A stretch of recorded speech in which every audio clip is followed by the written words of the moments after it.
Comenzamos el segundo bloque y ya mismo lo vamos a saludar a Rinaldo Rusconi del sector de panaderos, porque obviamente hay preocupación, pero también hay una decisión en base al aumento de precios. Y esto quiere decir trasladarlo al consumidor final, porque obviamente no tienen por qué absorber todo este aumento. Pero ya mismo lo saludamos para poder charlar con él. Rinaldo, ¿qué tal? ¿Cómo le va? Joel y Flavio le saludan desde Córdoba Noticias. Muy buenos días, Joel y Flavio, y a la comunidad. ¿Qué tal? Bueno, a ver, la primera inquietud tiene que ver con los costos que han sufrido las panaderías en general, para hablar justamente en términos generales, y por qué esto se termina derivando a precios. Queremos saber, obviamente, la explicación, ¿no? Las razones. Bien. Nosotros, bueno, desde el CIPE, desde el Centro Industrial de Panaderos, venimos haciendo una sugerencia de precios cuando las variables de los distintos ítems que forman el costo de los productos, bueno, van variando y aumentando, ¿no?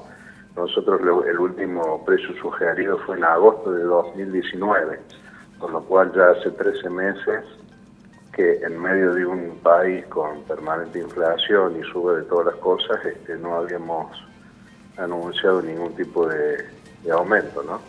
Este sería el primero, que va a rondar en un orden de un 15%.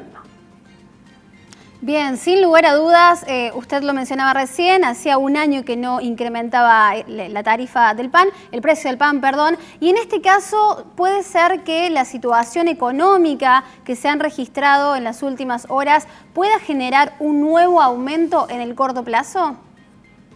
Sí, yo creo que esas otras variables no estaban analizadas ni trabajadas al momento de haber realizado el anuncio del aumento, ¿no? Es muy posible que las variaciones, las últimas variaciones que tienen que ver concretamente con el tema del dólar, pueden mover otros ítems que forman parte del costo de los productos de panificación, y evidentemente eso va a traer algún movimiento de los precios del pan. Y este aumento es simplemente un paliativo para tratar de poder cubrir las obligaciones que estamos teniendo, digamos, que no alcanzan para poder cubrir todas las obligaciones que tenemos, ¿no? Sin dudas, sin dudas. Bueno, particularmente si tuviéramos que hacer un ranking, si tomamos por ejemplo el último año, ¿cuáles de los insumos o costos, si hablamos también en términos generales, son los que más han subido? El análisis es un poco difícil hacerlo así desde ese punto de vista, pero la presión tributaria es la más fuerte, y eso en términos comparativos con respecto a la marginalidad, ¿no? Entonces ahí tenemos una diferencia de costo de producto muy alta. Hoy en día, digamos, dentro de las panaderías registradas, tenemos una diferencia de costo de un 40-45% entre los que tributamos y no tributan. Entonces el principal flagelo, digamos, de esto, de nuestra, si bien hoy estamos trabajando por debajo del punto de equilibrio, digamos, para sostenernos, tiene que ver también con esta historia, ¿no? ¿Puede llegar a escasear los insumos que se utilizan para la producción?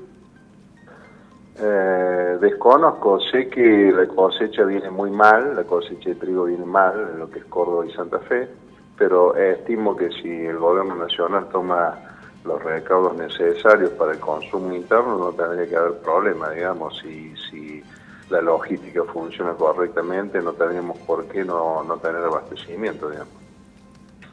Rinaldo, simplemente para cerrar la entrevista, ¿hay valores aproximados de dónde se va a depositar el pan, digo, en costo real para el consumidor final?